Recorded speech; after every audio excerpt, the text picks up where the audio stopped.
Hello, everybody. Brian here. Two things. One is the usual. Please sign up for our Patreon. We do have a video episode this week with Abby and Ryan from Bothering the Band. You can get that as well as years worth of video content at patreon.com/Late Night. The other thing is that I am performing as Trey Magnifique with the Super Guitar Bros in New York City at Knitting Factory at Bakers Falls. It's in Alphabet City on Avenue A. And that is Wednesday, July 17th. So go to bit.ly/TreySGB for tickets to that. Once again, that's bit.ly/TreySGB. And now, enjoy this wonderful episode of Late Night with Brian Wecht.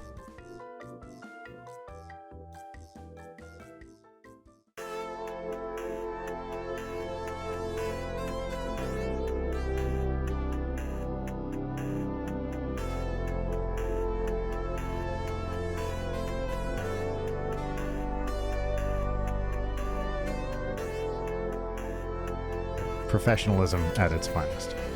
I've been told I have a very loud clap, so I had to keep it, just professional. Okay, I want to dig into this right away, Yep. Ryan. Absolutely. Tell me everything about when you were told this, who told you, how do you have a loud clap? And what was the tone of the person telling you? Yeah, this Were is a they good question. Scolding you, praising you? It's something that's been, brought up throughout my probably adulthood. Here, I'll clap for it. Wait, hold on. It's not that loud now. It's not coming through. But anyways. I don't know. That sounded pretty Violent. Yeah. Usually you're clapping at like a sporting event or a concert. And then if you clap, Well, usually at a sporting event, I'm booing, personally. Yeah. no matter the team. Yeah, that's right. Yeah. Booing and being booed. Well, yeah, but when you're naked, you're going to get booed. It's just part of the gig. Okay, so loud clapping, and my daughter has really honed in on it to now where she's like she'll say something like that, like she's an actress and she's like, Dad, like she had a play recently, she's like, Daddy, don't clap so loud. And wait, how old is she? She's 10. She'll be 10 in August. Yeah. Right. But I want to tell her, I was like, when you say that to your father, it just makes me want to clap louder. Mm-hmm.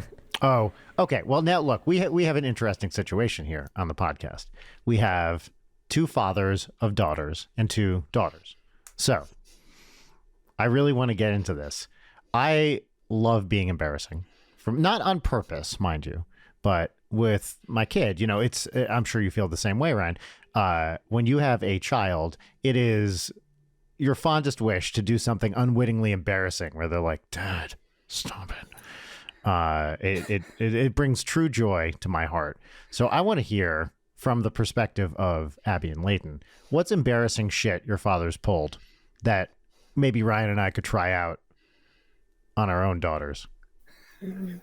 It was not loud clapping, but whistling. Like my dad can do that thing where he shit. Yeah. And it's really loud. So he would do that. Or like if he was coming to get me from somewhere, he would from blocks away, start like honking and sticking his hand out the window and waving and being like, I'm right here. Oh yeah. Uh-huh. That kind of stuff. Those were the big ones that really stuck with me.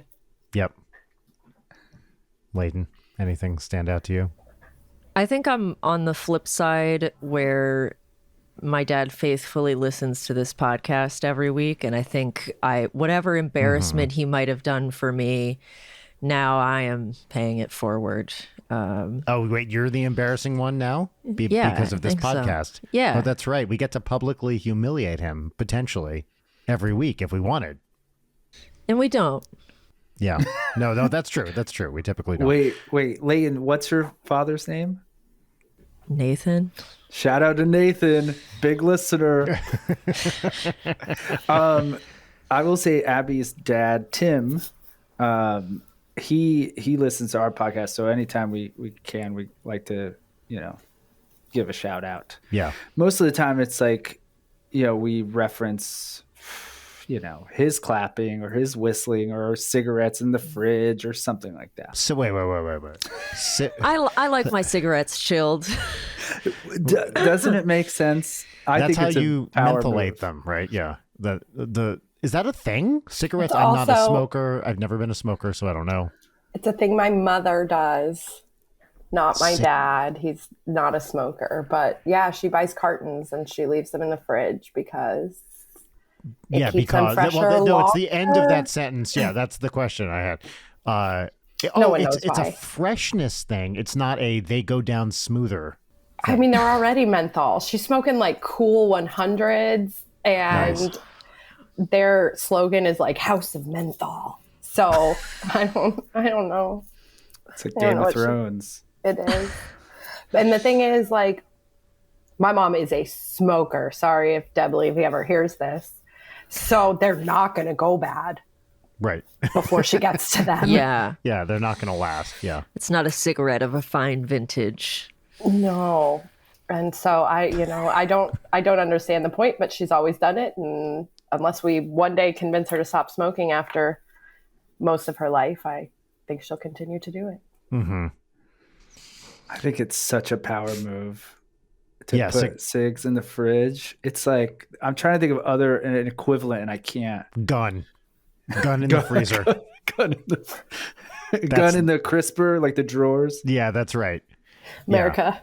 Yeah. Or the thing that you see in movies sometimes where people put like diamonds inside like a lean cuisine or whatever. I like that move too. The Wrap it in old foil. diamond in the lean cuisine trick. Yeah. Yep. That's right. I don't think I've ever stored anything in the freezer that wasn't meant to be frozen. Pants. I put pants in there once Okay. because I heard from somebody I've heard about that this. you shouldn't wash denim too frequently, especially if it's raw denim. And somebody gave me a pair of raw denim pants, and I was like, how are you supposed to, like, they start to smell after a while. And my friend was like, you put them in the freezer overnight. And it worked. And aren't they cold when you put them on? Well, I mean, I didn't put them on immediately. I let them Okay, well, that warm was up part of my first, question. Great, but good. Also, I gave them away to somebody else because I was like, I'm not going to continue to put pants in the freezer. I love the idea of raw pants. That's a great band name, but I just wrote down raw pants. There's something about the idea of raw. What does raw denim mean? It's like untreated or something? Yeah, essentially, it just means all the blue dye is going to stick to your skin. I don't really get it either. This Yeah. makes me think of the Mitch Hedberg joke where he says, "This shirt is dry clean only," which means it's dirty. And that's, if I had raw denim or something that they were like, "Oh, you got to put them in the freezer," I'd be like, "I'm just gonna wash these. Yes, that's right. I'm just gonna wash and dry these." I hear about that. Occasionally, Mark Maron talks about his experiences with jeans. So I hear him talk about it. And I've heard other people talk about, freezing jeans or like sitting in the bathtub with them. Yeah. Right. That's another jeans So they move. shape. Yeah. That is a Right. level of buy-in. There's It's breaking in pronounced Doc Brian. Yeah.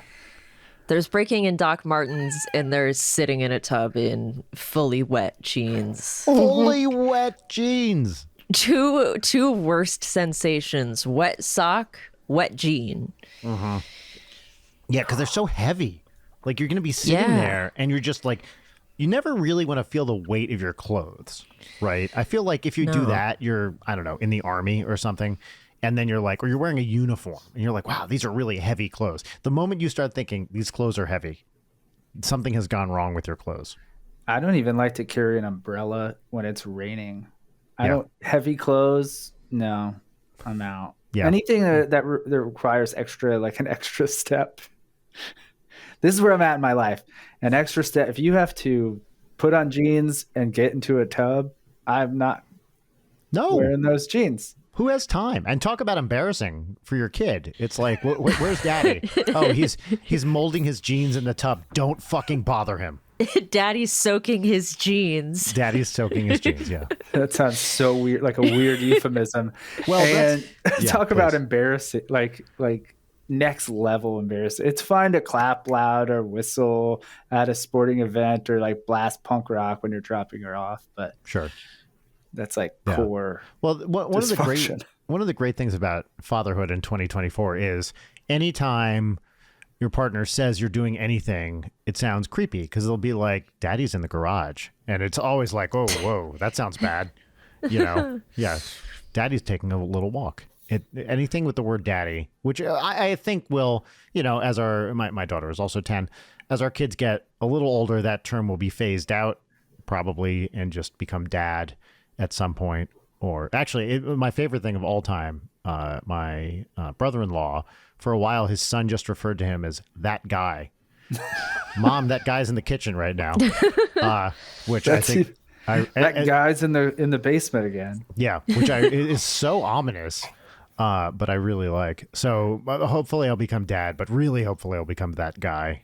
I prefer papa. Papa. Yes. This makes me think of something, and Abby's heard this before. Is I live in the suburbs. Brian, you know this. Not a lot of dads look like me. I have a bunch of tattoos, and Patreon.com/late night. Yeah. When she was younger, and we were in like a store or something, and she would like run off or run ahead. I'd be like, get back here. And I was always really self-aware of like a person looking like me running after a little girl, being like, get back here. And I would just be like, she's mine. I promise. My favorite story like this, which I have told on the podcast before, but I want to tell again right now, Layden, you'll probably remember this, is when Audrey was, I don't know, 4-ish, we were at a public park, and she needed to, or actually we both needed to go pee or something. Anyway, we go to the bathroom, and it's one of these park public bathrooms where it was actually in a single occupancy kind of stall or room, but it was an open roof building, so you could hear what was going on inside all the other little rooms. There's hornets everywhere. Yeah, it smells amazing, etc. So clean, so inviting. Lots of toilet paper, which isn't wet. So she pees, I pee, and as a person might, I am wiping myself off, and Audrey very audibly goes, "Daddy, you're pulling on your penis," and I was like, No, Audrey, I'm wiping it. And she goes, "No, you're pulling on it so hard." And I can hear there are other people in this thing. And I was like, I'm going to walk out of here and be arrested for being a sex offender. And so we walk out of the bathroom, and she's like, "Daddy, you were really pulling on penis in there." I was like, "Oh my God, Audrey, just you gotta can it with this right now." Well, I'll explain everything to you later. But we walked quickly away. Can we talk about you're wiping your penis with toilet paper? Well, occasionally. It was not all the time, no, but there, Come on, I'm not the only one thinking this. On a special occasion. Sometimes, there's a little bit of extra moisture, and on Hanukkah. Yeah, that's right. Yeah, that's right. It lasted for 8 days. It always does when I go pee. Not typically. That's a good. Let me acknowledge for a moment that this is a good question, right? But yeah, sometimes when a shake won't do, you go to the next level. Yeah. Okay. All right. Logistically, I totally understand. Sometimes, right? Yeah. So you know what I'm talking about. You don't have to humor me. You can say, I have no idea what you're talking about, and I've never done this. I absolutely do know what you're talking about. Great. Okay. I fucking vindicated again. I am wrapping my head around, one, I hope gravity is enough. And two, It usually is.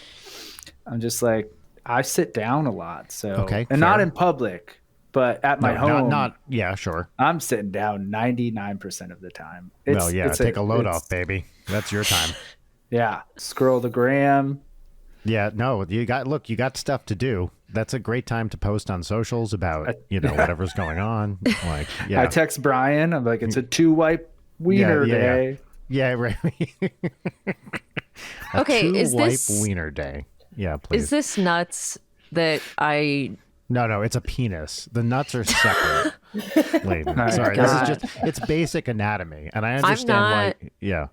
I'm not a use phone on toilet person. Okay. Like when people talk about like, oh, I'm scrolling on the toilet, I just feels right. It's not like a sanitation thing. It's just like I don't know. I like being present in the moment. I was going to say, are you just more mentally stable than all the rest of us? Leighton, I'll take this one, Leighton. No, definitely not. No, You can sit with your thoughts. A new plateau of illness. I will say I think you do have good phone boundaries, it seems to me, from the outside. Would you agree with that? Thank you. Yeah. Because I have noticed, tell me if this is, actually, I always mean to ask you this and I forget. It seems like you are less responsive on the weekends to text. Is that a choice or... I also might be wrong, but it seems like on the weekends, I've noticed you maybe put the phone down and aren't, present as much, which is that's not to say that infuriating, and I hate it. No, I think it's great. I love the boundaries, but I'm curious if that's a choice. But it's like I'm still using my phone. It's just it's the weekend, and I wish that it was generally more socially acceptable to like be unreachable in the world today. Totally, it's nice. So it's like I will be reading on my Kindle, and nobody bother me. I don't know. I think phones are, they're great. They're very helpful. I constantly want to chuck mine into the ocean. I couldn't agree with that Daily. more. I always say river. I'm like, I can't wait to throw this thing into a fucking river. I commend you because I try to do, especially on the weekends with my daughter, I try to not even look at it. Yep. Between like, it sounds weird, sunrise and sundown. I'm like, it's like a vampire thing. Sunrise and Shabbat, sundown. baby. Yeah. I put it in the freezer. Yeah. Good for you, Leighton. Yeah. Good for you, Leighton. And good for us at Leighton Night. This is Leighton Night with Brian Wecht. My name is Brian Wecht. Over here we have, it was a flawless transition. Over here we have Leighton Gray. Say hi, Leighton Gray. Hi, I'm Leighton Gray. Don't put your phone in the freezer. Mystery guests. Who are you? That's Ryan. And that's Abby. And together you are... Bothering the band. Bothering the Band. Back on Leighton Night with Brian Wecht for a second appearance. And for the uninitiated, what is Bothering the Band? Bothering the Band is the greatest Canadian music podcast in America. Great. I'm just kidding. We've had a lot of Canadian bands on, and it's become a funny thing between us. We're like, I guess we're just the best Canadian music podcast in America. That's CanCon, baby. In essence, we ask our favorite musicians really stupid questions like, what's your favorite shape of ice? So that being said, Leighton, Brian, what's your favorite shape of ice? Oh, the little chippy tiny ice. That's interesting. I was going to go, I like a real big fucking cube. Like as big as possible that can fit in that glass. It says a lot about your personalities, both of you. Yeah, I like to take up space. As a man, I'm very conscious. I'm trying to take up more space in the world so that my opinions are fucking respected for once. I'm trying to take up physical space, like man spreading. That's next right. level. Yeah. Just I'm constantly doing the jumping jacks. Yeah. Wait, Leighton. You said crispy. What'd you say? Chippy, like like hospital ice, or when you go to Sonic, or any place where like the ice is really, really tiny and really plentiful. Like Pebble Ice? Are you a Pebble Ice? Yeah. Like Chick-fil-A has the same like Sonic type thing. Yeah. So that. On the as of this recording, the guest who's on the pod today, actually, Dustin Kensrue, he is the frontman of a cool band called Thrice. He has an awesome solo album out. Thrice Ice. That's why I asked him, and he said like almost verbatim, but he called it crunchy nugget ice, and then referenced Sonic just like you. So that's very okay. Nugget ice. I people fetishize pebble ice, including my wife. She loves pebble ice. She's got every time there's pebble ice, she's like, "Oh my god, pebble ice! I fucking love it. I want a pebble ice maker." And we looked briefly at a pebble ice maker, and like to hook it up and blah blah blah is a pain in the ass. It was like a couple $100. Definitely not worth it. Not for my wife's happiness. And so we decided to pass on that. But she, every time we're out and there's pebble ice, she comments on it. She loves it. Listen, this is a thing we learned through this conversation about ice, and that is that you can go to Sonic and buy a bag of ice. Really? So maybe you should get her one for your freezer. Get the pants out of the freezer. Make room for the ice. And the gun. Well, I have my entire freezer is taken up with one giant ice cube, as previously referenced. But I was doing a thing, which I told you, Leighton, about my ice thing. Did we talk about this? Yes, we did. On the podcast? Yeah. For a while, we have like, a tray that makes cubes that are maybe 1.5 inches by 1.5 inches. And I was just doing a thing where every day I would make a tray of those. And my goal is to see how much of the freezer I could fill up with cubes, like giant cubes of ice before Rachel noticed. And the answer was a shockingly large amount. Well, she said my favorite thing, as a man who's married for 17 years, it'll be 17 years this year, this October. She said my favorite thing to hear, which is, I know what you're doing. Which anytime I hear that phrase, something has gone right. Yeah. I love it. Oh man, I love that. The ice. Everyone has an opinion. I've never heard it called pebble ice. I call it crushed ice. But that's a different thing. Crushed ice is different. Yeah, that's hospital ice. Hospital ice is crushed ice. Or like on my fridge, you have the option of cubed or crushed. Yeah. Okay. And crushed is little. No, it's completely different. It's not crispy or agree. No crunchy. No, you're wrong. Chippy. Nuggets. Just be wrong. Chippy. Well, the other reason, not to distract from this conversation about water, the other reason that we're having you on is because you have recently, or are just about to hit, I should say, a big milestone in the life of any podcaster, which is you are coming up on 200 episodes. The episode out today is number what? It's like 198? 197 today. 197. Okay. Yep. Cool. So we're very close. Congratulations. Thank you. It's very, I didn't think we'd make it this far. Don't tell Ryan I said that. Yeah. Sure. I'm right there with you. There's no way. I think about quitting most things I love every day. Mm-hmm. I think about quitting. Speaking about being married. Yeah.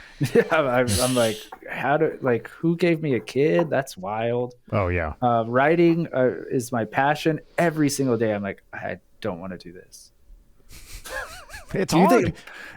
It's hard. It's overwhelming is the word I was going to say with the 200.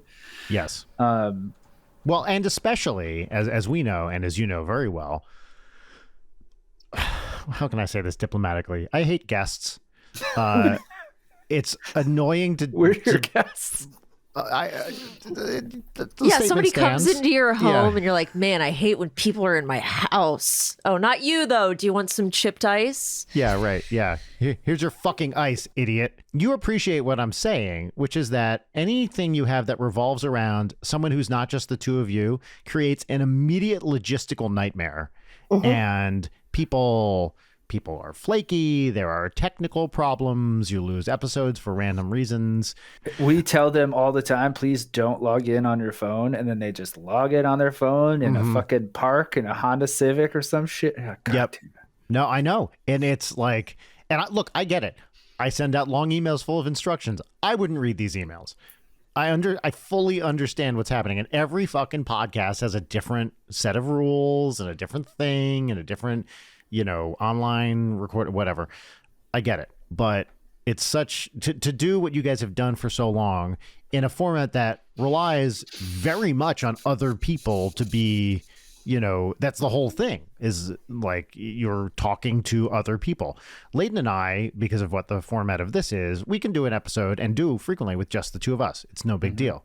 For what you do is, that's not like, it wouldn't be a typical episode for you to just do it with the two of you. Have you done an episode just the two of you ever? No, because I don't think anyone would listen to it. Well, I would listen to it, but Yeah, no, we've never done it. We've had it in the back of our just in like break in case of emergency, doing it with like our team. There's another, member, her name is Enid, and she helped us get started and then did all the graphics up top. And so, but thankfully we've never had to resort to it. And again, it would be like, what do you want to talk about? Let's talk about shapes of pasta. Yeah, right. Well, you could do the thing sometimes, again, not to reference Marin too much, but you get someone to do what you do to other people to you, right? You get someone in to bother you with the questions and that sort of thing, or you bother each other, even though I suspect you guys would know a lot about each other already. Yeah. I mean, this is we both sighed when we said that. Well, this is, and I'm sure you guys know, it's a full-time job. So like, yes. It's like a friend, it's a coworker, it's a partner that you rely on. And then yes. And every interaction you have, even if it's just hanging out, which now I forget, you're both in Florida and you are near each other physically now, or no? No. I mean, more than before, but we're still about 3 hours apart. Okay. So far enough, but in you have seen each other in person in Florida. Yes. Great. Every interaction you have is tinged with the possibility that it might devolve into business talk or podcast talk, right? Yeah, or we should save this personal anecdote for the pod. That's a rough one, yeah. Most of the time it's questions. Sorry, because we ask, we ask silly questions.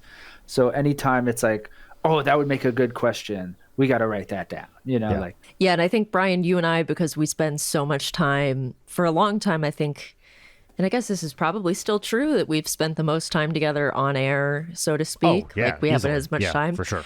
So then I feel like we have off-air conversations, and it's all the stuff that we don't say on the pod, like concentrated. Yes. My stuff that's too woke for the podcast. Yeah. Yeah. Our secret plans and schemes. Yeah, it's interesting. They do say monetize what you love and you'll work every single day for the rest of your life until you die broke. That's what they say. And it's interesting having a good I mean, look, Leighton and I we're 4 years plus deep into this thing now. We started off as friends, but we didn't know each other that well. And I think as a result of doing this together, have become much closer friends over the course of these 4 years. We got through the pandemic and all like major life things going on. It is a great way to get to know another person, to be like, we're going to do this thing every fucking week for hours. I'm just going to talk to you for hours every week. Probably, Leighton, we have talked more than I have talked to anyone else in my life except the people I live with over the last 4 years. Probably true. Yeah. Yeah, because there are many times where like this show is the only social interaction I get, which, held true certain points. I mean, especially during the pandemic. Now it's like I've been having people over due to my injury and my ailments. But yeah. Brian. Well, and it's a testament to how much I enjoy doing the show and how much I enjoy having you as a friend, that I don't feel like I never get onto this show and think, fuck, what are we going to talk about? It's always like, oh, this is going to be great. Like there's always some interesting thing. We have enough commonalities and differences that there's always going to be something fun to talk about. And I'm curious, now that you guys are 200 episodes in, how are you feeling about each other? Be honest. I mean, it's funny because we do talk a lot outside of the podcast. Like we talked on the phone earlier today, and then it was just like, okay, fine, I'll see you in a couple hours. Yeah. But I don't know. I'm good with it. Confident. Right. That's the word I'm going to use. Confident. Back to when I said like I complain and tell myself I'm going to quit everything, it's always up into the moment of like, oh, this is awesome. This is fun. I would rather do this than anything else. So it's that battle within me, to use a sports reference. Please, my favorite. we're good role players. We play the roles. Is that a sports reference? I think of it as a role-playing reference. Yeah, I was going with like Orlando Magic basketball. Like I'm a rebounder and maybe 3-and-D. I'm 3-and-D, you know? I'm a tiefling barbarian. Abby's a point guard. But now it's like I said, it is a full-time job, but now it's just, it's has its motor. It's going. We know exactly how it goes. And, you know, aside from a couple surprises, like I said, if someone's like on their phone in the fucking woods and they're like, what? I just thought that would work. And you're like, what?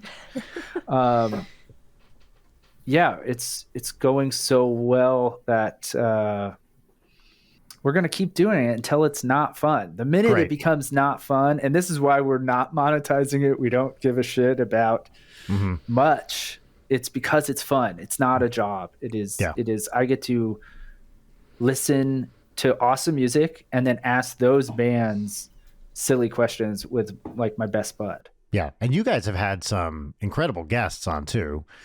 I mean, Ninja Sex Party. Well, Ninja Sex Party twice, in fact. And let's see. I'm trying to remember. Occasionally I'll text you, right? And I'll be like, oh my God, you got whoever. And I'm trying to remember examples. You had David Cross, right? David Cross, yeah. David Cross twice, actually. He was on one of the live episodes. And Fred Armisen, Tiffany from 80s Mall fame, Tom Arnold. I missed Tiffany. When did you have Tiffany on? A couple years ago, and she was the first time we got the sense of we are a press outlet. It was very, you have Tiffany, her assistant or publicist, whatever, was like, you have Tiffany for 1/2 of an hour. And then no video. And then she came in and she was just like, she didn't play our game. In essence, it is a game, and she was just going. She was like, I'm writing a cookbook, and she was. I don't think we even asked a dumb question. But yeah, Frank Turner we've had. He's big. That's cool. Well, then we have our own personal favorites too. Like we just interviewed this band, Tokyo Police Club, which is like bucket list for me. Yeah. You know them? Yeah, I know them. Yeah. Oh, they're so great. And they're calling it quits too after this tour. And so we're so happy. Like from day one, they were on my list. And, Well, in this ACAB moment, it must be hard for them. It's true. That's the thing we didn't touch on. Yeah, probably smart. That's our rules. No politics, no inspiration. I like that. We don't give a fuck. I like no inspiration. I was just about to say. If it comes up naturally, it's fine. But we're never going to ask, like, what brought you to this album and blah, blah, blah, blah. Like all that shit. Yeah. Because I can't remember any time anyone has ever answered that question in an interesting or enlightening way. It's always like, I don't know, we fucking wrote some music. Like, yeah. And that's the best case scenario. If it's not some like, fluffy, like, Jared Leto-y type answer where it's like, oh, the clouds parted and then my blah, blah. Did you try to read this fucking Rick Rubin book recently? Do you know this? It's on my list. I haven't read it, but now based off of that question, I think I'm not going to. Well, I got 3 pages in, and to be fair, friend of the show, producer, collaborator, Jim Roach told me, he's like, if you can make it 50 pages into this book, you're going to like it. But knowing you, Brian, you're going to get 3 pages in and be like, fuck this guy. And indeed, I got 3 pages in and I was like, fuck this guy. Because it's this very like woo-woo, head in the clouds, kind of like I just feel music and I like kind of feel the vibrations of the universe. And that's what I do. It drove me insane. I have seen him interview and say similar things, like the artists don't know what they're doing and I just have to tell them how to feel it, and they're just like, well, also I feel like there's no way this can actually be true, but when you hear him talk, he's like, yeah, I don't know music, like, what was that? Is that that's a volume knob? What's that? And according to him, he just comes in, vibes it out, is like, that, do more of that, and then leaves. And it's like, is that true?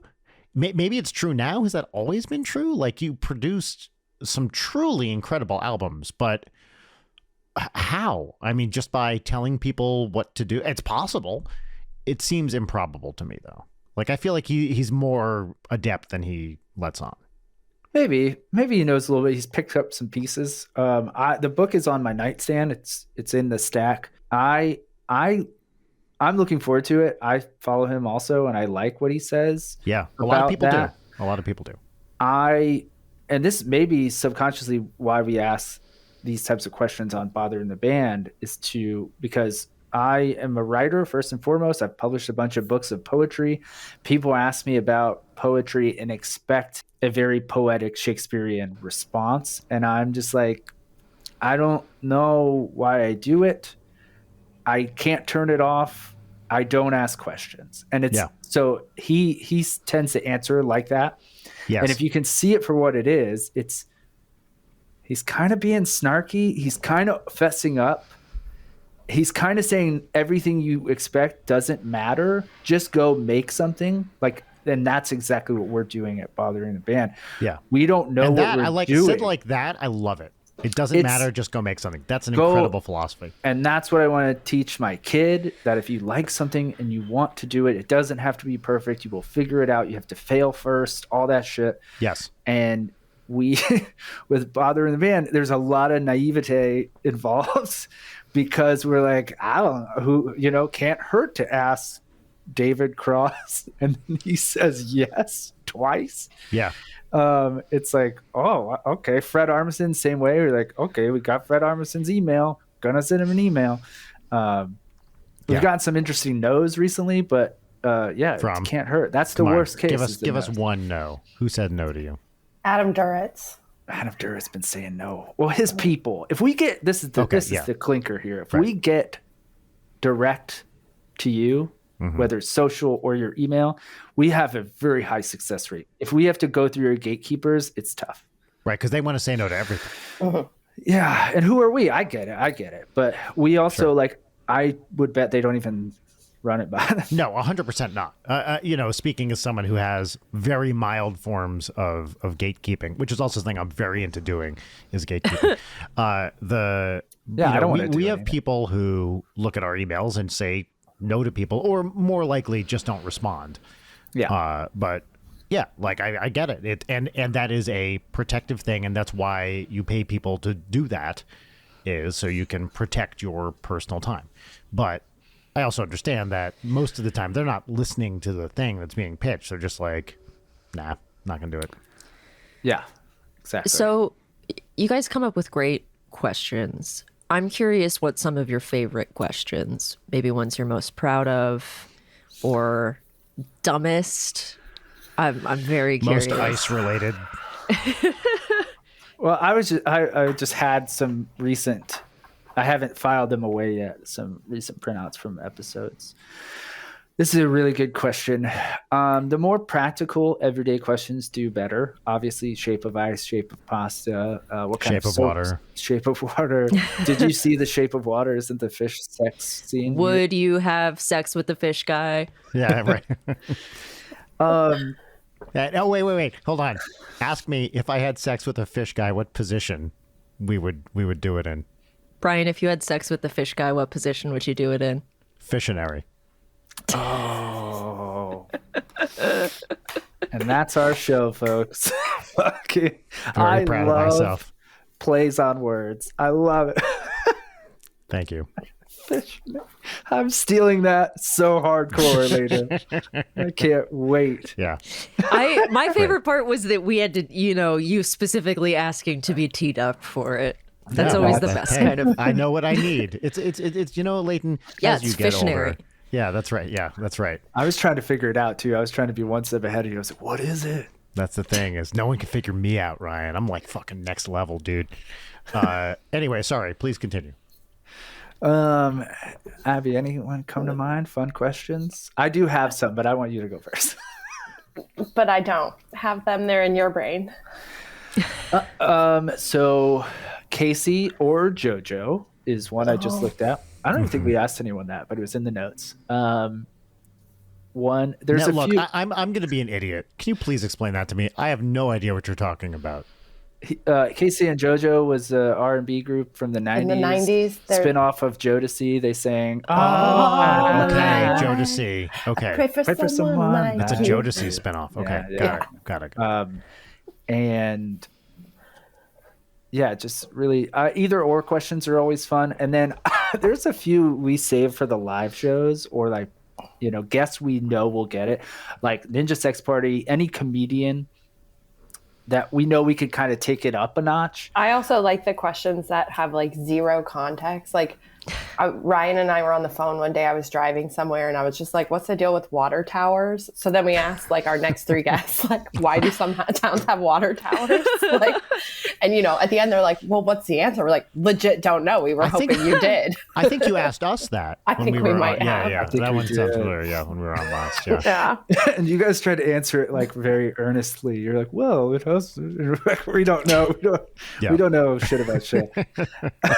Dude, like an emptied out water tower would be so dope as like a little clubhouse. Oh my God, yes. You would have to go up so high, but put a couple of beanbag chairs in there and you can hotbox that water tower. Yeah, Dude, Airbnb that thing, right? Yeah. Like the ultimate stay. Rachel was telling me she knows someone that stays in like fire watchtowers for like things from time to like goes camping in them, which I don't even know how that's possible, but I've done that. Really? So how And do I you do lived it? in Wyoming. You just contact the Forest Service and tell them that you're going to hike to a certain tower and you'd like a permit to be there for the night. Wow. And they're like, sounds good. Have That's fun. awesome. I tried to do that as a job after like high school because Jack Kerouac did it. I tried to do that. I tried to look into that. I tried to look into like all this migrant apple picking and like when I was a young idiot. And yeah, those jobs don't go to people like me, for good or ill, whatever you think. And but yeah, I was like very much in my Bob Dylan, Jack Kerouac, like I'm gonna go watch for fires and write poems and shit. Yeah. I want to hear. Okay, let's talk poetry. I feel like we have not talked poetry much on this podcast. But as a poet, like, who are your favorites? Who's overrated? Highs, woes, and lows of modern poetry. What's give us some talk. Man, this is a stressful question. It is. And not for what you probably think. The stress comes from how honest and emphatic do I get? Do I kind of play it cool? Don't play it cool. That's going to be my poetry is don't play it beneficial. cool. Just be honest. Like, And know that I will be judging you. yeah, Yeah, right. it's That's fine. right. Yeah, and our listeners. Yeah. I'm not worried about the judgment. I love Bukowski and Sylvia Plath, and my taste runs the gamut. Overrated. From Bukowski to Sylvia Plath. Yeah. Overrated. It's a good thing that there's Instagram poets. It's a bad thing when you think that's all it is. And it's like a little Tumblr-y line drawing and It is. 3 lines about getting ghosted. Yeah. And it's just like, good for you or bad for you. I am with Ryan though. Yeah. There's a lot of like oft quoted Rupi Kaur and shit like that. And who I don't hate, but it's like you use these like you said, 2 lines and it's like always like ambiguous or grand. It's like love is the thing. And you're like, what the fuck does that mean? What does that mean to me as a human being? I think poetry is a very human art form where it should break down these, like get to a point as quick and as beautiful as possible. And sometimes it's written too big, too that I want to throw my phone in the river. It's too. Khalil Gibran is another one. They do a lot of that, like influency Instagram stuff with, and it's like if you actually finish that stanza, like at the end of it, it's completely about like death and dismemberment. But they found this like one line. They're like, "I love butterflies," and you're just like, Yeah. There's a guy, I just read a book by a guy named Josh Turek. He's actually a comedian in LA. He has a great pod about books, and he could be another one you guys should reach out to. And his like self-released book of poems is outstandingly specific to a person of a certain age. Mm-hmm. And I am of a certain age. I suspect I am of that age as well. Yeah. I poetry is interesting to me because I feel like on a personal level, it is an art form that I don't understand very well and has never quite clicked with me in a way that other things, film, music, etc. have. And I honestly, I think I remember asking a dear friend of mine once who's an English teacher. I asked her like, hey, is there like an intro poetry book I can read to just kind of get it more? Because this is clearly a personal deficiency. I'll read poems that I love occasionally. I'm hard pressed to name them. But was this just something you clicked with at an early age, or is it something you kind of came to later, or what? This is going to sound so arrogant, but I didn't choose it. It chose me. But same in any creative outlet. And this is something I feel the same way about wiping off my penis, but yes, it's a similar sensation too. It kind of hurts, but it's kind of exciting. Yeah. Oh, the way I do it, it's real nice. Because you're pulling on it so hard. Yeah, that's right. Yeah, that's right. Yeah, Dad. Anyway, Daddy, please. Yeah. Oh, weird. I didn't choose it. I'm sorry to interrupt you. The muttered weird is what I live for.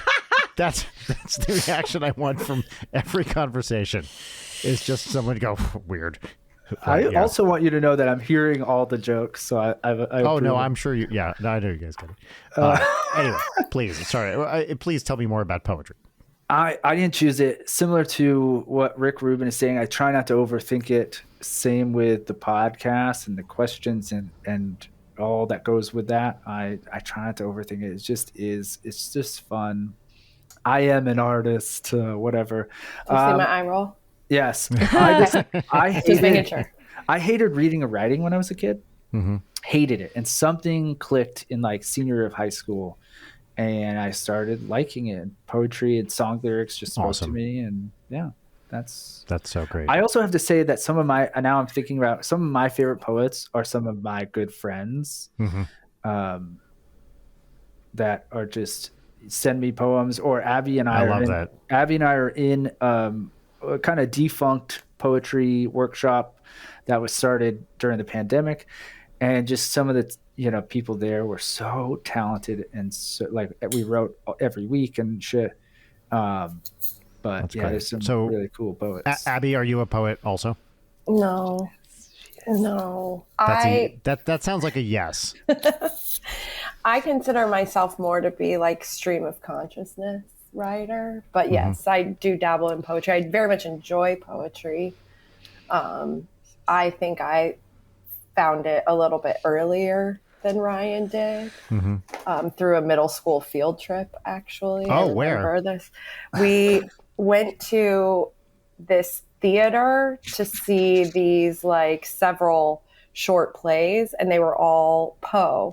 I love Edgar Allan Poe, so they did like Telltale Heart and The Raven, and so I really started like digging into his writing. And then I was like, oh, I should take more like writing and literature classes, and it just kind of branched out from there. That's awesome. So I've always enjoyed it, but so he would be in my favorites, along with, you should look up John Cooper Clarke also. Ryan knows I will always pick him. He's known as the punk rock poet, but he was in the UK back in the day coming up with punk rock, and he's fantastic as well. Highly recommend. So Brian, you were saying poetry doesn't really hasn't clicked, but I will say poetry is as like as diverse as music. Sure, can be, of course. So I will say mine's a little different. Mine is not Roses Are Red, Violets Are Blue. My latest book, and I'm totally shamelessly self-promoting. Yeah, do it. Is called Hearts and Farts. Yeah, hold it up. And I put my daughter on the cover. Look at this shit. This Wow. is awesome. That's the cover. That's really great. So yeah, if that doesn't tell you, it's a little bit hearts and farts. I just thought it was funny. I love it. I love that. Yeah, That's I'll really send great. you guys some actually. If you Please, yeah. Please. And that one's a little different. That one's about embracing fatherhood and suburban life, and for all the good parts of it, and some of the funny parts of it. Yeah. The rest of them are really depressing. Yeah, that was the most positive. When They're not depressing, but I they're think darker. For me also, it's just lack of exposure. In high school and beyond, I was reading novels and listening to music like classical and everything. But although in school we would occasionally read a poem here or there, we never did like the way my brain works. I want to analyze shit, right? I want to sit down with a thing and like really pick it apart. And I never kind of took a class where we did that. And I think because of that, I feel, and this is going to sound insane when I say it, I feel unqualified to appreciate poetry because I don't know what I'm fucking doing with it. And because of I understand. Yeah, Abby, please. This is a conversation I actually had with a friend of mine who was visiting a little bit ago. And I think that part of that is when you don't necessarily like explore the world of poetry, what you know of poetry is like your classic poets. And they are very structured and, follow everything like to the letter sort of thing. And yeah, that can be a little unappealing. But when you go to, any bookstore and find some like random thing that has a really awesome cover, I've done that before. And then it's just, completely different because poetry doesn't have to follow all of those rules. And that's, I think, where people kind of disconnect because you just don't know that. Totally. And look, I 100% appreciate that. I feel the same way about music, right? Music, there's no fucking rules. Music can be anything you want. But it's I should just read shit is honestly. I'll throw don't overthink it. I'll throw my favorite into the ring, which is, and I'm going to say her last name wrong, Muriel Rukeyser. She is great. Mm-hmm. Also, really, Patricia Lockwood is great. Her name I know, yeah. Highly recommend Patricia Lockwood as well to everyone. And also her like non-poem writing. Nobody is talking about this is a fantastic book that made me weep. Mm-hmm. And so is Priest Daddy. I feel like she just have something out, or there was an article about it. I feel like people were talking about Patricia Lockwood fairly recently in some She's a very online person. I wonder if maybe that's what she was like a classic weird Twitter person, quote unquote. But yeah, I got to see a poetry reading that she did in Savannah, Georgia, and I went with guest and friend of the show, Allison, and she signed my copy of Priest Daddy and drew a possum in it for me, and it was great. That's awesome. That's cool. I was going to ask you, Leighton, because is that a bookshelf behind you? It is, yeah. I was going to ask if you got any. What you got on that bookshelf? A lot of VHS tapes. Oh, yeah. Okay. That's Ryan's other favorite thing. Really? Like, this is what he does with them. He turns them into postcards. I turn the cover into postcards. That's a great idea. Wait, I got to see because... Like, this is the backside of this one, actually. It was Can't Hardly Wait. Mm-hmm. And then he just, like, made it a postcard. Yeah. That's awesome. I also have, like, some vampire one somewhere around here. I believe it's Dracula 2000. I think it might have been. Good choice. Or something like that. But I'm assuming you preserve your VHS? I mean, I watch them. Oh, that's awesome. That's incredible. I have a bunch of them, but like when I was moving at some point and I had VHS and I just didn't know I didn't want to just throw them away, and no one was buying them like they kind of are now. Yeah. And so I started cutting the covers, the front and back covers, and like sending them as postcards. I had a bunch. And now people, like, anytime I see VHS, I'll buy them. And I take the tapes and turn them into lights. Oh, that's cool. Yeah. With like LEDs or what? Yeah, just like little fairy lights. You take out all the tape and then just wrap little fairy lights. Ryan has one. Actually, that's where this came from. It's why it's the back, because I had to cut the front cover to get the thing back together, I think. I see. But, lots of great uses for VHS. And to bring it all back around, you can make art out of anything. Shout out to Rick Rubin. We'd love to have you on the podcast. For real.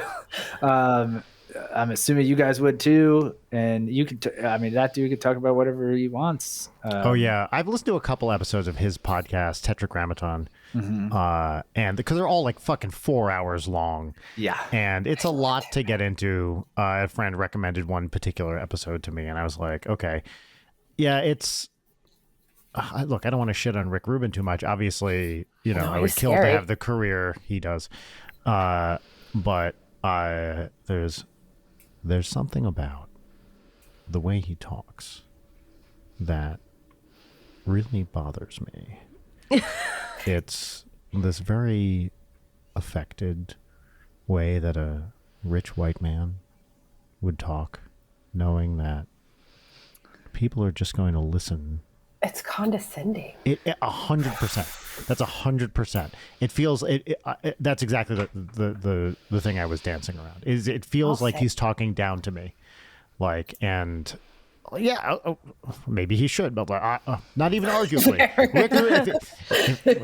Of the list of people that should be talking down to me, which is quite long, Rick Rubin is definitely on that list. So that's fine, but it's just, man, I hate that affectation so much. I'm going to speak quietly because I'm so worth listening to that. He should produce the next Ninja Sex Party record. Honestly, sure. Let's see. let's see what you did. I've mentioned this on the show before. One of my favorite comedy things, the best show. We just recently had Jason Gore, who's one of the producers, on with Jeff Garlock, because they do this thing, The Hawk, which you guys would really like. It's a fake classic rock radio station. But on the best show on their Patreon, they do a thing called Rubenesque, where they go through every Rick Rubin album that he's ever produced or executive produced. Every single one. And they just put out a new episode this past week. They're finally up to 2001. So they've gotten through, and every episode is like what's this a year. Week's? This week, let's see who was on this week. There was one like late Run DMC song. I just listened to this too. I can't even remember anything else. Macy Gray was on it. I guess he produced that. He's done a lot of stuff that you wouldn't even know, like yes, everything 100%. Iron Maiden and shit like that. Yeah, and you're like, what? Yeah, a bunch of like new metal stuff. This was a pretty dire week in terms of Rick Rubin stuff. Yeah, but it's such a great. So they did something similar with. They had a series called So Far, where they went through every single album that had any one or more of Crosby, Stills, Nash, and Young, and I mean from the '60s through the present. And every solo projects, duo projects, all of them. Wow. And I am not particularly a Crosby, Stills, Nash and Young fan. That music just does nothing to me. Neil Young, people love Neil Young. I could take or leave. Just doesn't. Yeah, I find it kind of boring. But it was so cool to go through these albums and just learn about a style of music I knew like nothing about. And it's kind of the same thing with Rick Rubin. A lot of the albums I'm more familiar with, like especially the hip hop stuff. But again, a lot like I don't know shit about nu metal. It's interesting to I thought you loved like Limp Bizkit and Korn and stuff. Yeah, I know. I have that kind of vibe. That's what Leighton right. said. Yeah, I'm a real in the Korn community we call them cobbers, corn cobbers. So I'm a pretty big cobber myself. Yeah, of course. K and a backwards B. Yeah, that's right. That reminds me of a question we've been asking recently. It started just because it was funny to us. How many people in the world do you think have 311 tattoos? Oh, so this is actually in physics. There's a name for this kind of question. You call it a Fermi problem. Oh, so Enrico Fermi, famous particle physicist, would ask his students these questions, and the famous one is, how many piano tuners are there in Chicago? And the goal is not to come up with the right answer. The goal is to list your assumptions and come up with a reasonable estimate, right? So, you can say, okay, well, how many people are there in Chicago about? All right. How many people, what percentage of those do you think own pianos? Okay. How many people would you need, that sort of thing. So you're kind of whittling it down to its constituent parts and coming up with reasonable estimates for each part and then going there. It's very like a Drake equation kind of feel. This is how many, intelligent civilizations are there in the universe or something like that. So this is a great Fermi problem. How many people have 311 tattoos? So we could try to figure this out. The answer is 18. 18. Right. Yeah. The answer is 311. But here's the thing. And they've put a stop at it. You can figure it out. However, I would like to say that Ryan and I went to see 311 about a month ago, and there was not one single 311 tattoo visible. That we saw. We didn't check any butts. That's true. I did not check tramp stamps or butts. Because it's going to be that classic logo, right? It's going to be that logo, it is, if anything. Yeah. And maybe there's like a lyric or something, but that's basically what it is. So, actually, Brian, you'll appreciate the backstory of this. So Brian and I have a mutual friend. Yes. Michael Feldman, shout out. He's hilarious. He's the best. We just saw him. He was just in town with his family a few months back. Love that guy. Talk about moving to the suburbs and then, thinking no one will get your sense of humor. And then you meet someone like that. So in the suburbs, a lot of just, again, not to use cliches or generalities, a lot of preppy white guys, who are now in their 40s in that uniform. And there is another dad I met who was asking me about my tattoos, which I fucking hate. I don't know if you have tattoos. I'd rather have that one on the tip of my penis that I'm constantly wiping. That says wipe. Yeah. Don't forget to wipe here, bro. Daddy. Yeah. The daddy takes it over the edge. Yeah. But anyway, so he was like, I got a tattoo. And again, this guy looks straight as an arrow. Good looking dude. And he goes, I got a tattoo, and he lifts his shoulder, and there it is, a sun-baked 311 tattoo. Oh my God. God. I'm just like, this is the only tattoo he has. Only tattoo. I'm like, I love it. It sounds like I'm talking shit. I love it. It made me so happy. Oh yeah. I was like, oh my goodness, that's amazing. And then that's how this kind of started. And then like a month later, we saw 311. They fucking rock, by the way. However that new metal or rap rock gets a bad taste or whatever, they killed it. They crushed it. I find that very easy to believe. Like, I don't know their music very well, but they're a popular band, right? Leighton, I'm curious, what's your most embarrassing favorite music or band? Oh, this is a good question. And Taylor Swift does not count because she's the queen. So. I don't care about Taylor Swift. Well, I've been the 0.001% of Radiohead fans on Spotify for like 3 years in a row. Okay. Which I don't think is terrible, but it is no, that's not embarrassing at all. A very specific slice of depressed bitch music. I think you're cool. That to me was like, oh, she's way cool, too cool for me. I don't think there's music that I'm like embarrassed by. I wish I had a better maybe answer music for that. had its day and now has like a.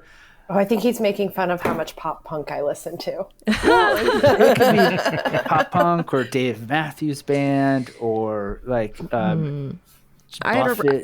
I had a really big Panic at the Disco phase when I was a teenager, as many teenagers did. But was it emo or just Panic at the Disco? Just Panic at the Disco. Okay. Yeah, If Ever You Can't Sweat Out, still a great album. Yep.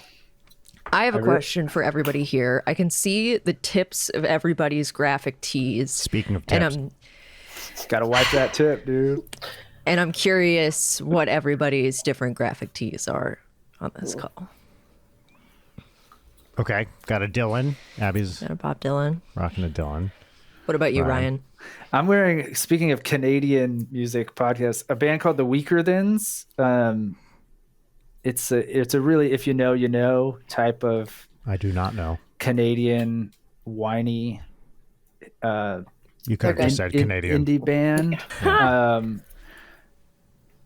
John, the main guy, John K. Sampson, brilliant fucking writer. And when I discovered them at like a perfect age of like 22 and being like, oh, I'm a poet, and they were like, no one knew a lot about them. I was like, they're mine, you know. And it just really spoke to me, and I love them. Check out Weaker Thans. Great. Sick. Brian, I've seen you in that shirt, and I don't remember which one it is. So this is the logo of my online trivia league, Learned League, and invite only online trivia community. I always thought it was a blueberry. The official term for this is the clown ball. Okay. Which, take or leave, but that's what it is. I like blueberry. Yeah. I do want to, we do need to move on to segments. Oh, you're not even because going of to ask time, about my but- fucking shirt? Yeah, we didn't think get you to were wearing Leighton's a graphic shirt. tee. I didn't see that you were wearing a graphic tee. I'm What's your wearing health shirt? my health shirt, which is my Yeah. favorite shirt. Yeah. Wait. Let's talk about your health. You fell off a fucking roof. And excuse me if you've already talked about this on the pod. It's the most new metal thing that's have ever happened to us. So, speaking of your health, how is your health? You fell off a roof. What were you doing up on that roof? Being a cat? I mean, if I was being a cat, I would have landed on all fours and been fine. No, my apartment was built in the 1920s. The ceiling leaks. Management has repeatedly said that they have fixed the leak. They have not. So the leak is right above. You can see my big TV. The leak is right there. So when it rains, it leaks and drips on the TV.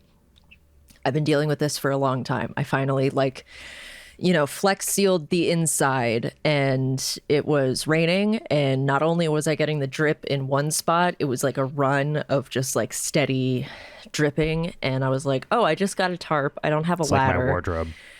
There's like a retaining wall behind my place that you can get up onto. And basically, I was able to climb onto my roof, but I was not able to use that same route to get back down because it was pouring rain. And had I done wait till it stopped raining. Well, no, because I was trying to put the tarp up so it would stop leaking and dripping everywhere. Anyway, so I was sitting on the edge of my roof, and I was like, I bet I could jump down from here. And no, I could not. And I Single broke. story? Yeah, it's like 10 to 12 feet. Brian, you saw it. Yeah, the drop, Layden's apartment address. What's the address, Layden? It's a multi-tiered thing, but the drop was a single story thing. Okay. Yeah, onto concrete and a step. It's like a little ledge of concrete, and that's what I fell on. So that caused issues. Anyways, I broke 7 bones in my ankle and foot. Yeah. And next Tuesday, I'm getting the metal rods that are sticking out of my foot currently removed. And from that point, I will be weight bearing again. So I fell the last day of March, I think. So this has been a long... The Ides. So you have like those like a bracket thing sticking out, right? And it's like into your skin, and you got to clean it a bunch, right? I mean, it's like wrapped up in gauze. Brian, you've seen it. How would you describe it? Is it metal? Is it She metal? has 2 little like green nubbins sticking out of her foot. okay. And the metal is like inside the foot. Yeah. Yeah, it's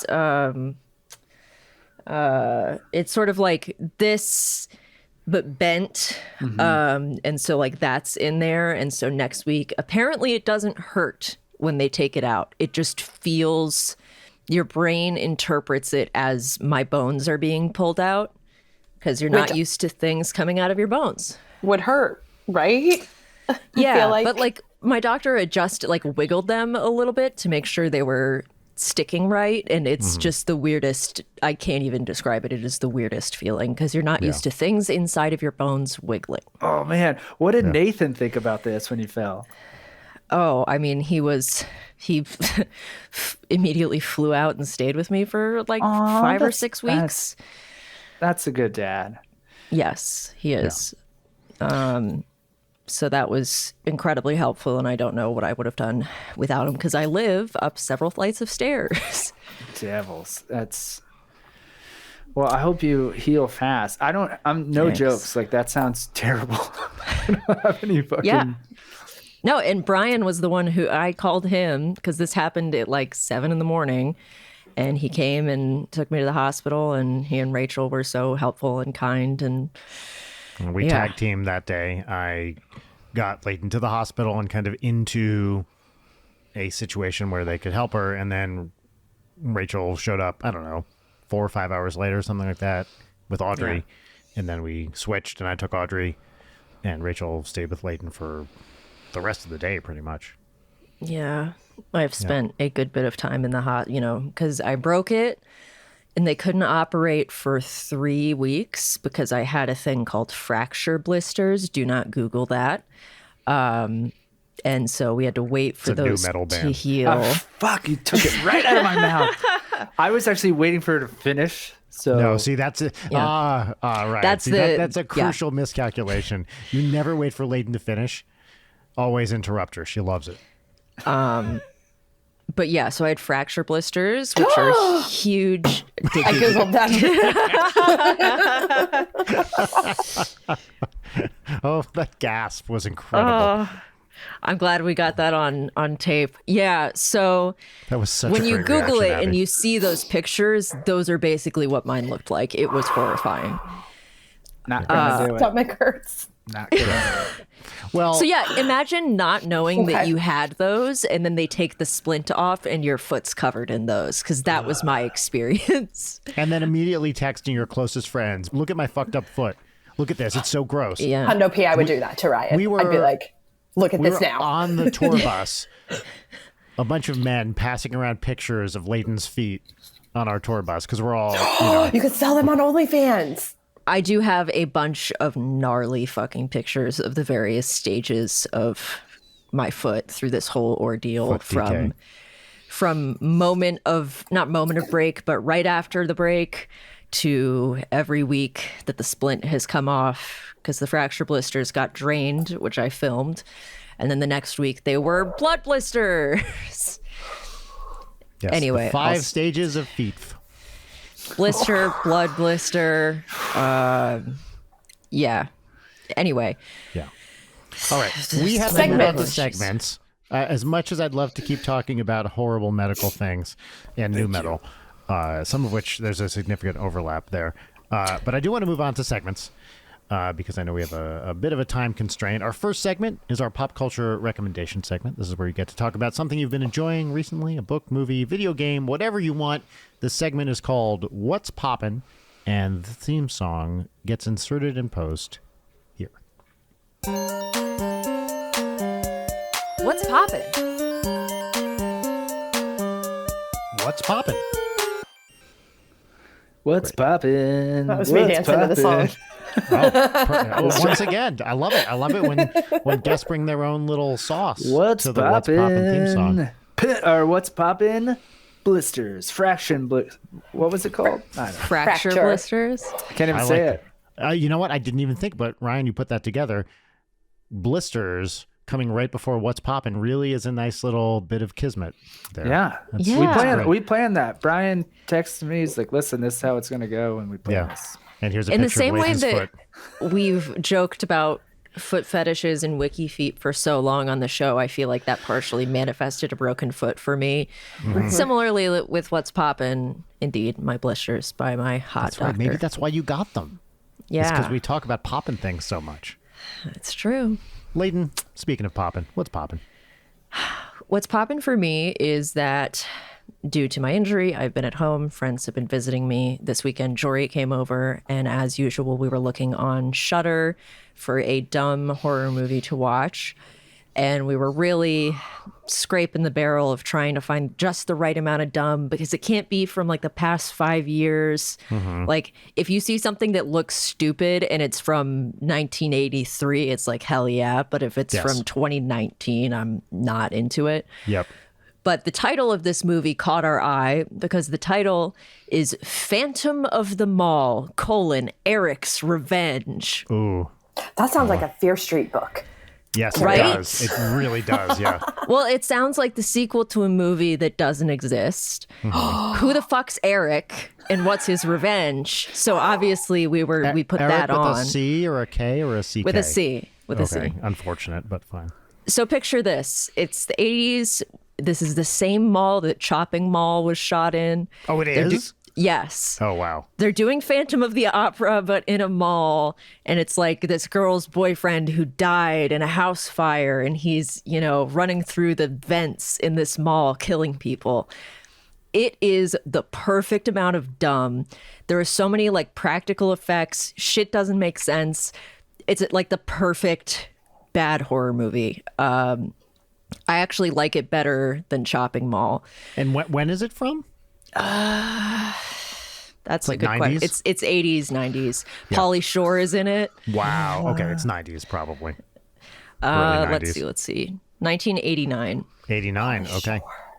Yeah. It was just impeccable. I highly recommend it if you're just having a fun. Writing this. Eric's Revenge. And it's not a sequel. Phantom of the No, Mall. it's not. I love Crazy. that when she said, "Who's Eric?" Exactly, because that's such a crazy title for a movie that's not part of a franchise. Who the fuck's Eric? That's the most basic name. Yeah, so that is what's popping for me. Who else has a pop? Well, if I go, I'm going to steal Ryan's pop. I know, because no, it's just go the ahead. same one. We are lately really into season 2 of Outer Range on Amazon Prime. Are you familiar know with it. this No, show? I am Oh my goodness gracious! So It you know the is- show Yellowstone, yeah? Yeah. I've never watched it. But you know it, But right? I know it, yes. It's essentially like Dallas of our days. Right. And if you take that and add a whole creepy time travel supernatural element to it, you have Outer Range starring Josh Brolin. Naked Josh Brolin. Naked Josh Brolin. He does get naked several times. It's weird. And it just came out, the second season, a couple of weeks ago, and it is weird and fantastic. Okay. All right. Outer Range. Outer Range Excellent. is fun. It's weird. It's fun. Everyone should watch it.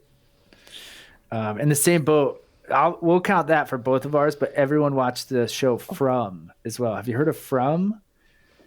It's by the people who created Lost. It's on like MGM Plus. It's kind of buried, but it's getting this like steam, and it's a fantastic weird. Obviously, we're into these weird shows, but it's about this like town these people come to and they can't leave, and then at night, like demons come out and rip you to shreds. All right. Yeah, it's badass. Cool. Neat. Brian, Yeah. what's popping? What's popping for me is the Max show, Hacks. Hacks on Max.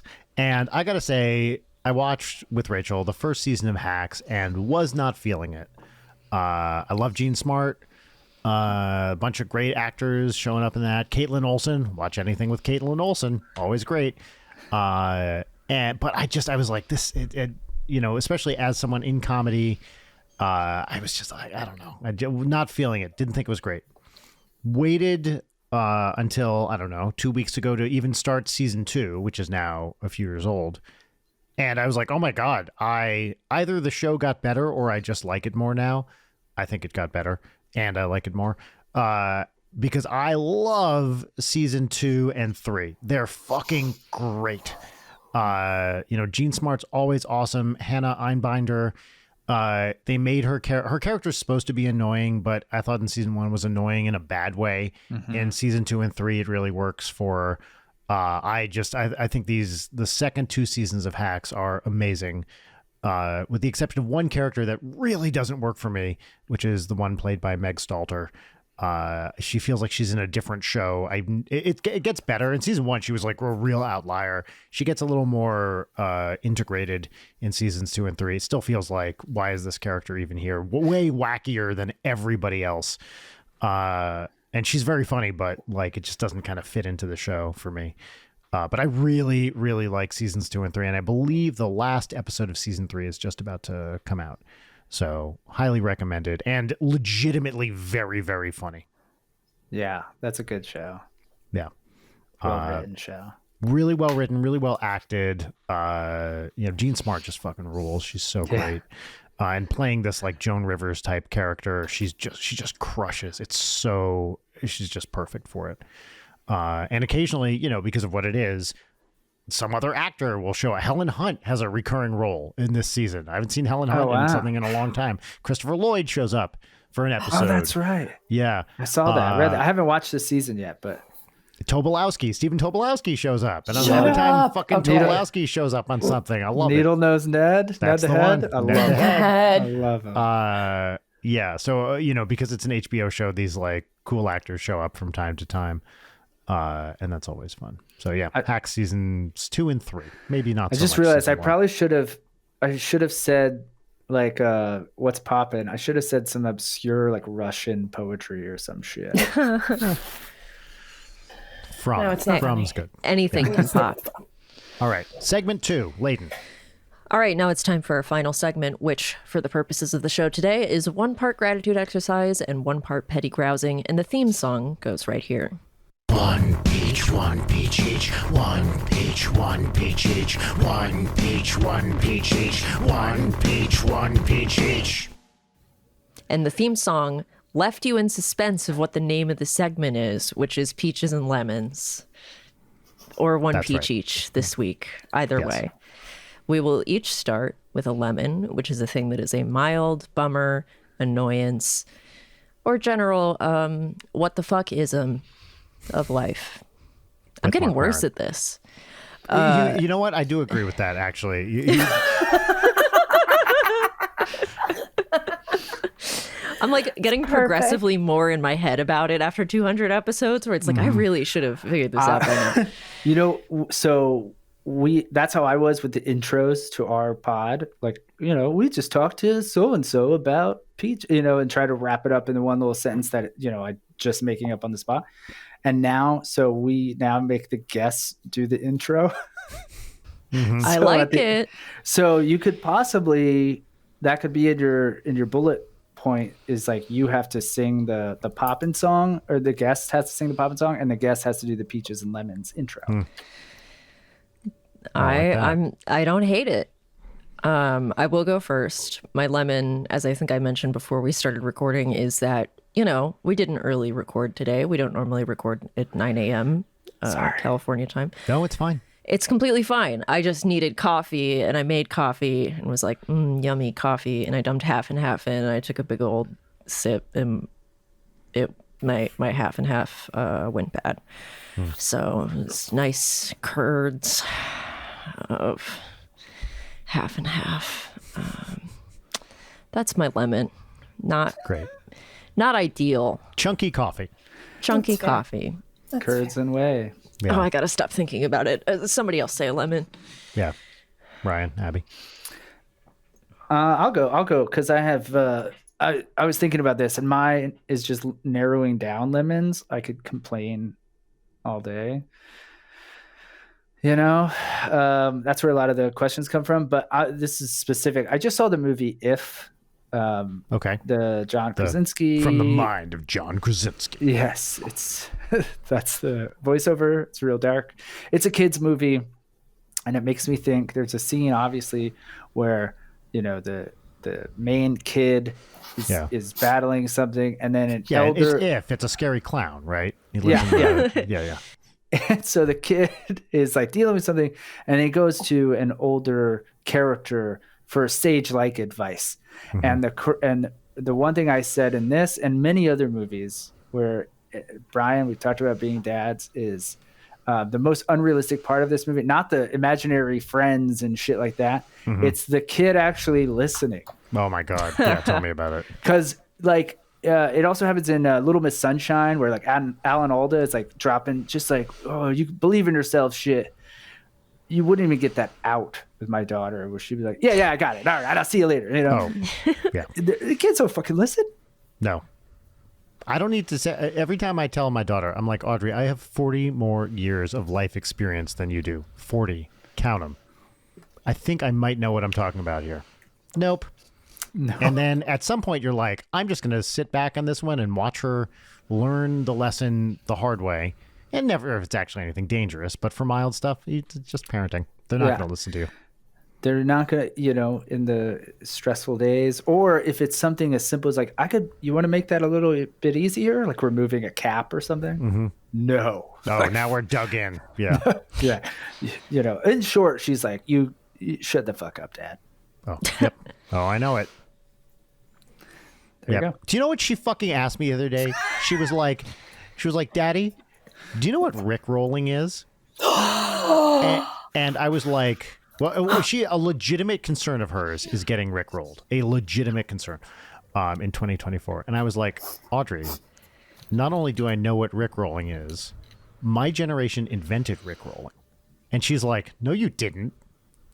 And I'm like, fuck you. Yes, we did. What? Absolutely. I'm exactly of the age that, early internet shit was my generation, basically. Yeah. Like, don't get me started on, do you know what Rickrolling is? First of all, the fact that a 10-year-old in 2024 is talking about Rickrolling is pretty nuts. But now I guess it's a meme and blah, blah, blah. It's everywhere now. It's everywhere. Yeah. But, didn't believe me when I said that my generation had invented Rickrolling. I love that she's afraid of it. Like, it's like, oh, I thought you were going to Rickroll me. Like, she walked out of an environment we were in recently. I forget what it was. Maybe it was at the Ren Fair where someone started playing Never Gonna Give You Up. And she's like, I'm not getting Rickrolled today. I'm not getting Rickrolled today. And I was like, whoa, what is going on with this? It's just hearing the song getting Rickrolled now. I guess when you're 10. When you're 10. Yeah. I mean, in the same way that, earlier internet being afraid of jump scares. Getting goatseed. Yeah. Yeah, Audrey's going to come up someday soon and be like, Daddy, have you heard of goatseed? Yeah. Or and she's going to be Animal like, Crossing character. Yeah. Dad, do you know what you've been iced is? The I don't know Smirnoff what that Ice is. thing? Oh, yeah. When you hide a Smirnoff. Uh-huh. Abby, what's your lemon? It's work.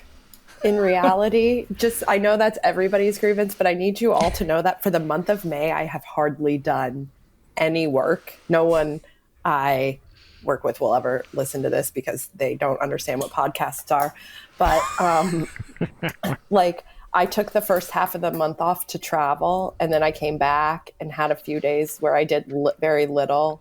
And then a friend of mine came to visit, and I took several days off while he was here, but I didn't tell anybody. I just didn't do anything. Mm-hmm. And then they all emailed me telling me they were so sorry. They were too busy to catch up with me on that Monday and hope everything's going well. And then we had a 3-day weekend. So legit the 28th and 29th and 30th of the 31st of this month will probably be the only 4 days I work. And that's really annoying.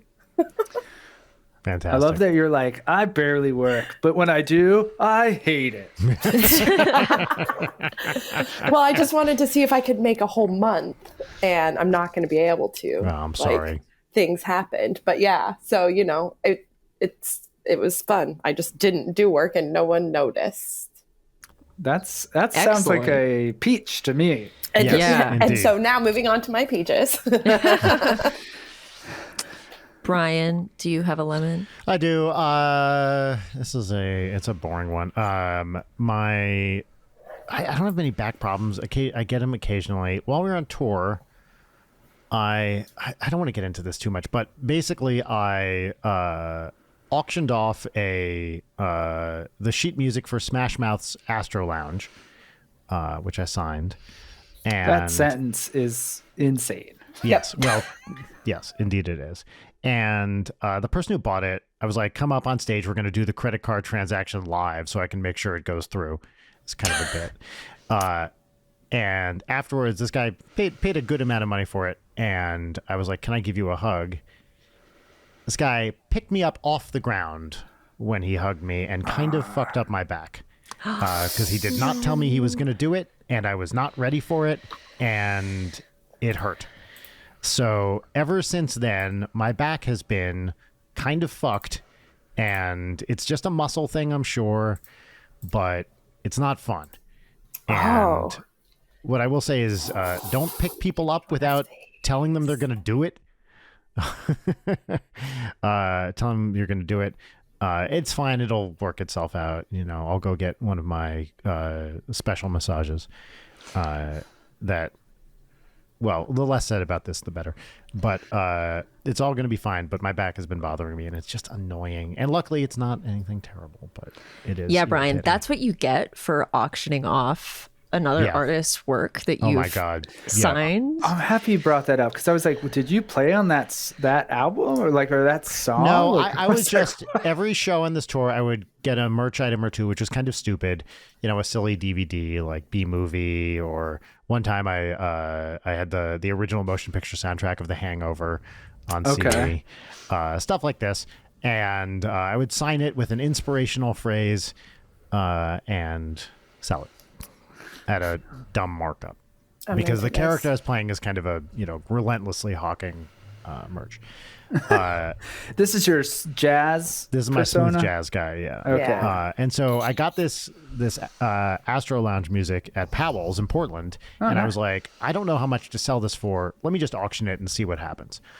I came up with a brilliant idea, which I didn't do, a reverse auction where you start, it's like, okay, bidding starts at $10 million, and then you come down, and the first person to bid gets it. We didn't do that. That's pretty fun. I thought, who knows? Might work, might not. Instead, I just did kind of like what are you willing to pay for this? And the guy who got it ended up paying $300 for this sheet music, which I wrote his name and "You're my all-star" on it, and then signed it. Which was very nice. Like, it's a lot of money to spend on my shit, and I do appreciate it. Very, very kind gesture for a special item. Yeah. That guy But was Nathan Layton's dad. Yeah, that's right. Yeah. Picked you up. Yeah, you got to ask for consent. You got to ask for, no one wants to be picked up ever. Like, what? No, especially when they're not ready for, like, the guy kind of just grabbed me and like lifted me way up, and it was really, it was not a good choice, I think. So Rip. don't do shit to other people's bodies. Unless they really want you to. All right. Well, that's been lemons. Now it's time for each of us to say one peach, which is a nice, exciting, cool, good, fun thing. I will go first. As previously mentioned, my dad was here for many weeks to help me out, and in the process helped me clean and decorate and get rid of a bunch of shit that was in my apartment. And now I am existing in a clean and nice space for the first time in a while because executive dysfunction issues, yay. But it's, good for your mood and your brain to be in a space that's clean. Yes. And your apartment looks great. We were just there, as mentioned. Thank you. And it was awesome. Yep. Halloween decorations still up? Oh, it's year round, baby. Yeah, that's not a Halloween decoration. No, It's a lifestyle. we've got 3 ghost face masks over here. We've got my eraser head mask cut out. There's a skeleton. Basically the rule in this apartment is every wall needs at least one breast or one skeleton, and there are several where I've got both. So, That's such a great pull quote. Yeah. Yeah, the ratio of tit to skull is, I'm happy with it. So glad you balanced your tit skull ratio. Yeah, it's important. Yes. All right. Someone else, Peach. I'll go. Right. It's summertime and I get to go swim in the ocean every day, and I'm very happy I don't live in Wyoming anymore because it's still snowing there. Yeah. That's great. it. And that's right. You guys are on the warm coast as well, where the water is not fucking freezing until August. Correct. Yeah. Yes. So we're very, that's probably Ryan's lemon, but it's hot out and I love it. It's funny you say that because I did write, I'm not even kidding you. I was like, back up lemon. Summer is the worst. Oh, dude, I agree with you. I hate it. Summer. I hate summer. I think we have this nostalgic mindset when we were kids and we were off and we didn't care about sweating. And now it's still. Don't care about it Even now. as a kid, I hated summer, and I hate it now even more as an adult. Yeah. Yeah. Especially now that it's hot girl summer. Like, come on. That's unfair. It's tortured poet summer. So just sorry. get That's that right. Right. Thank you. Thank you, Ryan. I do appreciate that. Making a note. All Of right. course, Brian hates hot girl summer. Well, then what's your peach, Ryan? My peach is obviously our 200th episode of Bothering the Band. Hell yeah. But I also have to throw in, we're doing a live show in New York City on July 14th. Wait a minute. I'm going to be in New York City on July 14th. Are you and I'm not fucking kidding me? You want to do a show? Are you Want to busy? be on the show? Be on the show. I am not busy. I'm doing my own show in New York City on July 17th. And I will be, I'll be there. Okay. That's crazy. Well, let's talk about this. It's at Mercury Lounge. It's at 5 p.m. because we're old and we wanted to do an early matinee show. Someone we already mentioned on this might be on. Leighton, you should come too. Just come on. Just throw those blisters in the carry-on and get on over. July 14th, Mercury Lounge, live Bothering the Band. We got some killer guests, some of which we won't even say right now, but Great. possibly me. Brian. Yeah. If you're free and you want to hang out again. Yeah, well, let's talk about it. At the very least, I'd love to come see it. Yeah, come hang out. I just got super excited. That just really pumped me up. That's awesome. What great timing. That's good. Yeah. Brian, Peach. My Peach. My Peach is, speaking of live shows. Well, first of all, I am performing Très Magnifique Knitting Factory at Baker Falls, New York, Wednesday, July 17th. Along with the Super Guitar Bros, friends, and guests on this show. But my Peach this week is tonight, which will be too late for anyone hearing this. I am opening for Brendan Hunt from Ted Lasso, Coach Beard, whose act Elvis Prestello, an Elvis impersonator that only sings Elvis Costello songs, is playing at the Lodge Room, which is such a fucking great idea. He's been doing it for a while. And I just last week got booked to open for him. So I'm going to do a 20-minute smooth jazz set tonight at the Lodge Room in LA, and it's going to be really fun. I love him on Ted Lasso. It turns out we have a mutual friend as well. I've never met the guy in person, but from all accounts, a sweetheart of a dude, and I'm a big fan of his as well. So that's my awesome. Peach. You know, and the Lodge Room is a great venue. It's a great venue. Lodge Room is great. I saw that online today because we follow the Lodge Room, and I saw that, and I just scrolled right. Didn't even put two and two together. But I did laugh at the Elvis Prestello. It's a great idea. It's a full band show too. Like it's not just him. I would love to go to that. I know. I'm very excited to check it out. Wow, look at all of those wonderful peaches. Indeed. And we still have two peaches on this call, which is you guys, Abby and Ryan. Thank you so much for coming back on the show and being so generous with your time. Thank you. So very guys. happy to do it. Yeah, you guys are the best. Everyone, if you aren't already listening to Bothering the Band, which you should be, make sure to go check out their show. There are 2 episodes with NSP, but lots of other great guests as well. And just a genuinely, an awesome concept for a show. And you guys are just delightful. And I'm just a fan. I love it. Oh my God. Thank you so much. This is like a huge, huge honor. We fucking love you guys. And I have to say one little thing is that Ninja Sex Party holds the top 2 spots on the most listened. Oh, really? Event. Absolutely. Wow. That's awesome. Yep. Yeah. Fuck you, David Cross. It's perfect. All right, folks at home, thank you for listening to another episode of Late Night with Brian Wecht. If you want video episodes, weekly minis, and all sorts of other fun content, patreon.com/late night. Please support the show. It's not possible without listeners like you. That's right. And this week, sorry, Leighton, please go ahead. And speaking of listeners like you, I'd like to borrow y'all's question expertise. I'd like to pose the sort of question that you might bother a band with to the audience to answer in however form they choose. Yeah. What do you think would be a good question for the audience to ponder this week as our parting thought? Which is your favorite burner on the stove? See you next week, everybody. Right. Bye. Bye. I thought someone would chime in after that with something more profound. Nope. That's it. Leighton Night is produced by Brian Wecht and Leighton Gregg. Sign up for our Patreon at patreon.com/Leighton Night. Follow us on Twitter at Leighton Night, on Instagram at Leighton_Night, or email us at leightonnight@gmail.com.